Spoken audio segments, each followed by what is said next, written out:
di sebuah kerajaan langit yang sangat tinggi.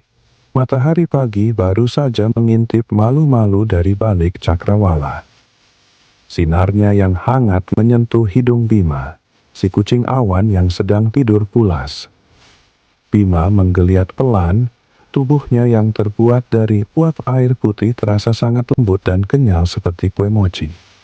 Ia membuka matanya yang bulat dan berwarna biru cerah. "Selamat pagi, dunia langit," sapa Bima dengan riang. Ia merapikan tempat tidurnya yang terbuat dari gumpalan kapas terbaik. Hari ini terasa berbeda, seolah ada keajaiban yang sedang menunggu Bima di luar sana. Angin sepoi-sepoi berbisik lembut di telinganya, memanggilnya untuk segera keluar bermain.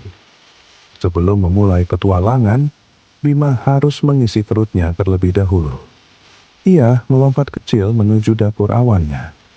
Di sana sudah tersedia semangkuk embun pagi yang segar dicampur dengan sedikit madu bintang yang manis. Bima menjilatnya dengan lahap. Nyam, nyam, segar sekali. Rasanya dingin dan manis, membuat tubuh Bima bersinar samar-samar. Setelah kenyang, Bima mencuci wajahnya di kolam pelangi kecil di depan rumahnya. Airnya berwarna-warni dan berbau seperti permen karet. Bima merasa sangat berenergi. Ia siap untuk menjelajah sudut-sudut kerajaan langit yang belum pernah ia kunjungi sebelumnya. Mencari hal baru yang menyenangkan. Saat sedang asik mengejar kupu-kupu angin, kaki Bima tersandung sebuah kotak peti tua yang tertutup lumut awan. Dengan rasa penasaran yang tinggi, Bima membuka peti itu. Kriet. Bunyi engselnya terdengar tua. Di dalamnya, tidak ada harta karun emas, melainkan sebuah gulungan kertas yang berkilauan. Itu adalah peta legenda Naga Awan. Konon, Naga Awan adalah penjaga langit tertinggi yang sisiknya terbuat dari kristal es. Peta itu menunjukkan jalur rahasia menuju puncak langit biru. Jantung Bima berdegup kencang. Ia selalu bermimpi ingin bertemu makhluk legendaris itu dan terbang bersamanya. Bima tahu perjalanan ini akan jauh dan tinggi. Ia segera berlari kembali ke rumah untuk mengambil tas ransel kecilnya. Ia membawa senter kunang-kunang, selimut kabut, dan biskuit bintang favoritnya. Bima mengecek ulang semua perlengkapannya dengan teliti. Dengan tas di punggung dan semangat membara, Bima menatap ke atas, ke arah puncak langit yang jauh. Sebelum benar-benar berangkat, Bima pergi menemui kakek angin yang bijaksana.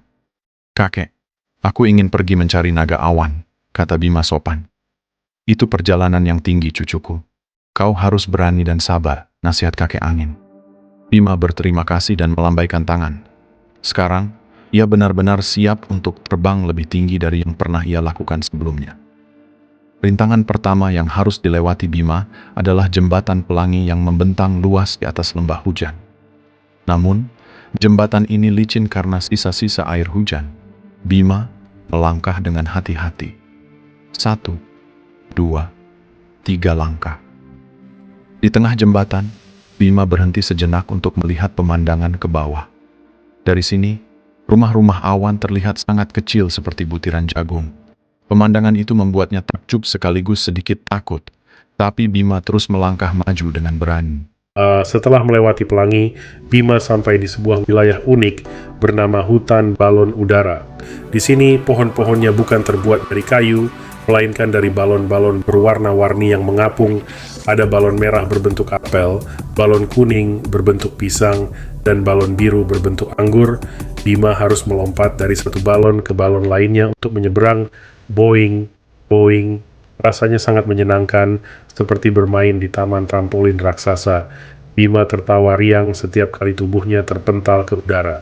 Balon-balon itu mengeluarkan bunyi cuit-cuit yang lucu setiap kali diinjak, membuat perjalanan Bima terasa seperti sebuah lagu yang ceria. Di tengah perjalanan, Bima bertemu dengan Pak Merpati, seekor burung pos yang terlihat kebingungan. Pak Merpati sedang membawa banyak surat, tapi kacamatanya terjatuh. "Bisa bantu aku, nak?" tanyanya. Bima yang baik hati segera membantu mencarikan kacamata itu. Ternyata kacamata Pak Merpati tersangkut di ranting awan dekat situ. Bima mengambilnya dan memakaikannya kembali ke paruh Pak Merpati. Terima kasih Bima. Sebagai balasannya, aku beritahu jalan pintas menuju puncak langit, kata Pak Merpati.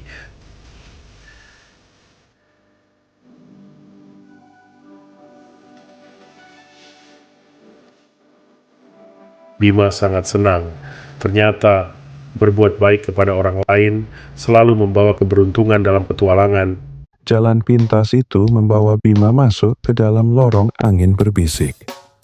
Ini adalah terowongan panjang yang terbuat dari uap air padat. Di dalam sini, suara angin terdengar seperti musik seruling yang merdu. Dinding lorongnya berkilauan seperti berlian. Bima berjalan sambil bernyanyi kecil mengikuti irama angin. La la la, li li li. Suaranya menggema, membuat Bima merasa seperti penyanyi opera terkenal. Walaupun lorong itu agak gelap, Bima tidak takut karena ia menyalakan senter kunang-kunang miliknya. Cahaya kuning hangat dari senter itu menerangi jalan, membuat bayangan Bima menari-nari lucu di dinding lorong. Keluar dari lorong, Bima dihadapkan pada tantangan fisik yang cukup berat. Di depannya ada tanjakan awan tangga yang sangat tinggi, menjulang menembus lapisan langit berikutnya. Bima menarik napas panjang. Aku pasti bisa, serunya menyemangati diri sendiri. Ia mulai mendaki. 1 anak tangga, 2 anak tangga. Bima tidak terburu-buru. Ia mendaki dengan irama yang teratur. Setiap 10 langkah, ia berhenti sebentar untuk minum bekal airnya. Meskipun melelahkan, Bima merasa bangga karena semakin tinggi ia mendaki, semakin dekat ia dengan impiannya bertemu naga awan. Akhirnya, Bima sampai di lapisan langit yang lebih tinggi. Di sini, pemandangannya sangat ajaib. Walaupun masih siang, Bima bisa melihat bintang-bintang berkelip samar. Ini adalah padang bintang siang. Bintang-bintang di sini ramah dan suka bermain peta umpet. Bima mencoba menangkap satu bintang kecil yang terbang rendah, tapi bintang itu melesat cepat sambil tertawa gemerincing. Tring-tring! Bima ikut tertawa. Ia merasa seperti berada di luar angkasa. Udara di sini terasa lebih tipis dan sejuk, membuat bulu-bulu awan di tubuh Bima berdiri sedikit, tapi ia merasa sangat segar dan bahagia.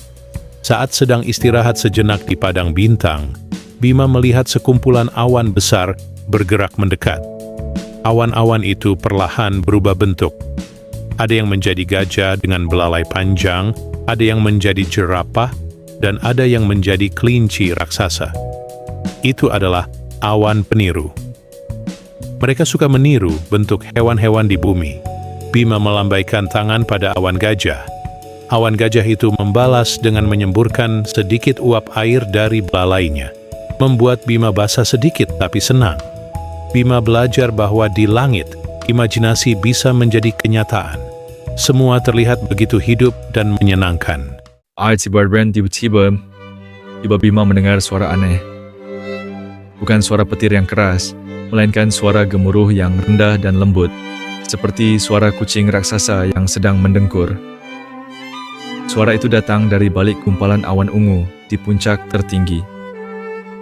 Apakah itu suara naga awan? Hatinya berdebar campur aduk antara takut dan penasaran. Bima memberanikan diri. Ia merapikan kumisnya dan melangkah perlahan mendekati sumber suara. Langkahnya dibuat seringan mungkin agar tidak mengganggu siapapun. Bima sampai di depan sebuah gua besar yang terbuat dari kristal es yang berkilauan. Gua ini tidak dingin membekukan, tapi justru terasa sejuk dan nyaman. Bima masuk dengan perlahan. "Halo, apakah ada orang di sini?" tanya Bima. Suaranya mantul-mantul di dalam gua. Tidak ada jawaban, hanya suara dengkuran lembut yang semakin terdengar jelas. Bima semakin yakin naga awan pasti ada di dalam sana. Di ujung gua yang luas, Bima melihatnya, sosok makhluk raksasa yang indah sedang tertidur melingkar. Tubuhnya panjang seperti ular, bersisik biru langit, dan putih dengan surai yang terbuat dari kabut halus. Itu dia naga awan. Ukurannya jauh lebih besar dari yang Bima bayangkan, tapi wajahnya terlihat sangat tenang dan damai. Bima menahan napas terpukau oleh keindahan makhluk itu. Tiba-tiba, mata naga awan terbuka perlahan. Matanya besar dan berwarna keemasan, menatap Bima dengan lembut. Naga itu tidak marah, ia justru tersenyum ramah pada tamu kecilnya. "Halo makhluk kecil, siapa namamu?" tanya naga awan dengan suara yang dalam dan berwibawa. Bima memberanikan diri menjawab, "Namaku Bima, Tuan Naga. Aku datang dari kerajaan awan bawah." Naga itu tertawarnya, menghembuskan nafas yang berbau min segar. "Panggil aku Nargo. Jarang sekali ada yang berani naik sampai ke sini.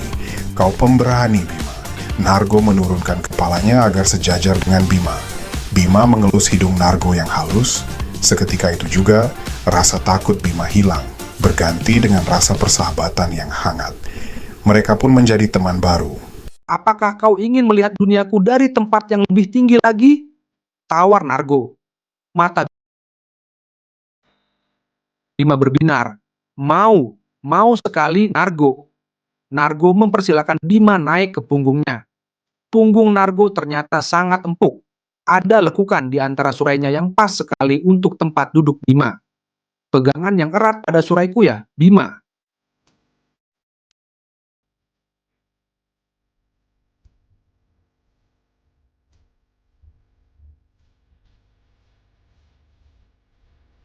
"Kita akan melesat," kata Nargo. Bima mencengkeram surai kabut itu dengan lembut. Jantungnya berdebar kencang. Kali ini karena kegembiraan yang meluap-luap. Ia bersiap untuk pengalaman paling seru dalam hidupnya. 1, 2, 3, melesat. Wush! Nargo terbang keluar dari gua dengan kecepatan tinggi namun tetap stabil. Angin menerpa wajah Bima, membuat kumisnya bergetar lucu. Mereka menembus lapisan awan putih, awan abu-abu, hingga sampai di langit yang sangat biru dan jernih. Rasanya seperti naik roller coaster paling halus di dunia. Bima berteriak kegirangan, "Yahoo! Ini luar biasa!" Nargo meliuk-liuk di udara, menari bersama angin. Dari atas punggung naga, Bima bisa melihat seluruh kerajaannya, terhampar luas seperti peta raksasa. Semuanya terlihat kecil dan damai. Bima merasa seperti raja langit. Nargo membawa Bima terbang mendekati matahari. "Jangan khawatir. Berkat sihir naga, panas matahari terasa hangat seperti selimut, tidak membakar." Bima melihat sinar matahari menari-nari di atas sisik Nargo, membuatnya berkilauan seperti permata berlian. Mereka bermain kejar-kejaran dengan sinar matahari. Bima mencoba menangkap cahaya itu dengan tangannya. Nargo melakukan manuver putaran indah, membuat jejak asap putih berbentuk lingkaran di langit. Burung-burung elang yang terbang tinggi menyingkir memberi hormat pada sang naga. Bima melambaikan tangan pada mereka layaknya seorang pahlawan yang sedang berpatroli. Tiba-tiba Nargo berkata, "Lihat ke bawah, Bima. Di bawah sana ada awan kelabu yang sedang menurunkan hujan ke bumi." Tapi karena Bima dan Nargo ada di atas awan itu, mereka tidak kehujanan. Bima bisa melihat jutaan butir air jatuh seperti tirai kristal menuju bumi. "Jadi begini rasanya melihat hujan dari atas," gumam Bima takjub. Matahari menyinari butiran air itu dan menciptakan pelangi raksasa yang melingkar penuh. Bukan setengah lingkaran seperti biasanya. Pemandangan lingkaran pelangi penuh ini adalah hadiah terindah yang hanya bisa dilihat jika kita terbang bersama naga awan. Waktu berlalu begitu cepat saat kita bersenang-senang. Matahari mulai condong ke barat, bersiap untuk tidur. Langit biru cerah berubah menjadi kanvas lukisan raksasa. Warna jingga, merah muda, dan ungu bercampur menjadi satu. Nargo memperlambat terbangnya. "Saatnya menikmati ketenangan senja, Bima," bisik Nargo. Mereka melayang santai, membiarkan angin sore membawa mereka. Suasana menjadi hening dan syahdu. Burung-burung mulai kembali ke sarangnya. Bima mulai rileks setelah seharian berpetualang. Tugas naga awan di sore hari sangat unik. Nargo terbang membangunkan bintang-bintang malam. Nargo meniup nafas lembut ke langit gelap. Satu bintang pop.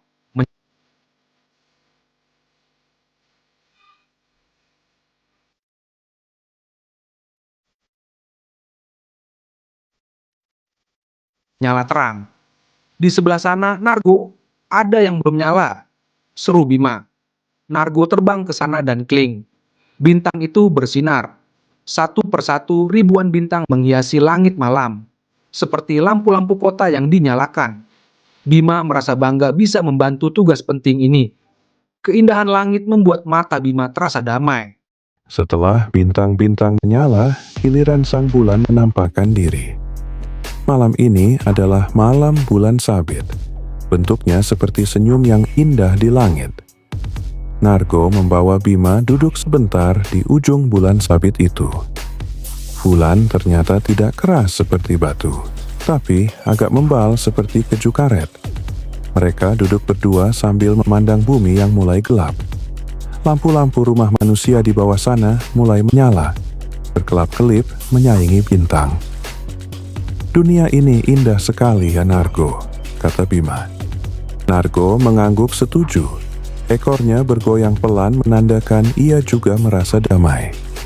Di keheningan malam, terdengar suara musik alam. Angin malam bergesekan dengan dedaunan bintang menghasilkan melodi yang sangat lembut dan menenangkan.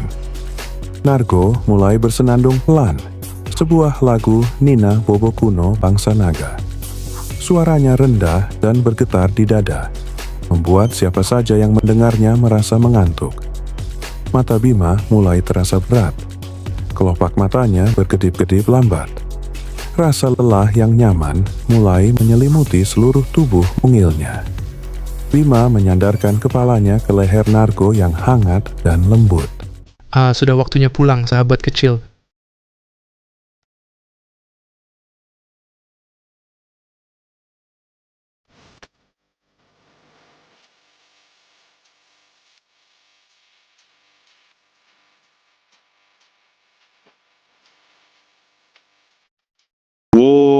Terima kasih banyak Nargo. Ini hari terbaik dalam hidupku. Istirahatlah, Bima. Kapan-kapan kita terbang lagi.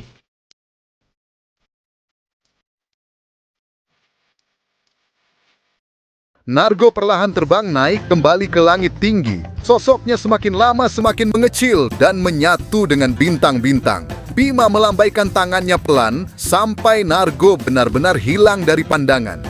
Malam kini sunyi. Suara jangkrik langit mulai terdengar. Krik, krik, berirama teratur. Bima masuk ke dalam rumahnya yang hangat. Ia meletakkan tas petualangannya di meja. Rasanya lega sekali bisa kembali ke rumah setelah perjalanan panjang yang luar biasa. Bima mengganti bajunya dengan piyama tidur bermotif bulan. Ia menggosok gigi awannya sampai bersih.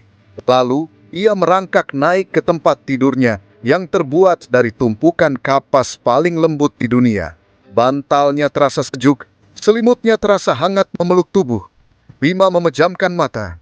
Ia membayangkan kembali momen-momen indah tadi, saat melompat di balon, saat bertemu Nargo, dan saat menyentuh pelangi. Bayangan itu berputar-putar pelan di kepalanya seperti film yang diputar lambat. Sekarang, Bima mengajak teman-teman di rumah untuk ikut tidur. Tarik napas panjang. Bima merasakan kakinya menjadi lemas dan rileks. Tangannya menjadi berat dan santai di samping badan. Punggungnya tenggelam nyaman di kasur. Leher dan kepalanya terasa ringan. Semua ketegangan hilang, digantikan oleh rasa kantuk yang sangat berat namun nikmat. Napas Bima menjadi pelan dan teratur. 1, 2, masuk, keluar. Tubuhnya benar-benar diam, siap untuk masuk ke dunia mimpi. Dalam tidurnya, ia tersenyum. Mungkin ia sedang bermimpi terbang lagi bersama Nargo menembus galaksi. Selamat tidur, Bima.